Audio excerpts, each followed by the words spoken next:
Hey guys, in this video I will show you how you can fix Java not opening jar files. Super easy fix, and so without further ado, let's get started. First of all, what you need to do here, you need to open up your browser, and then you need to go on Google and just write jar fix. And official website will be this one, and then you just need to click on the website. Then you will be on this window here, and then you need to go to the solution here, and as they see, you can fix the problem very easy with a small but reliable jar fix.exe program. Just double click on it to restore the jar association with Java exe file. So what you need to do here is to press on jarfix.exe and save it to your computer.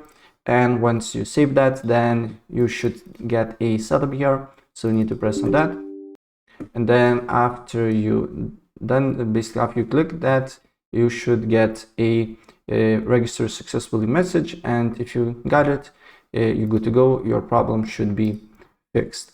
Right, so that's pretty much it, and if I help you out, please press like button and subscribe for more. Take care. Bye.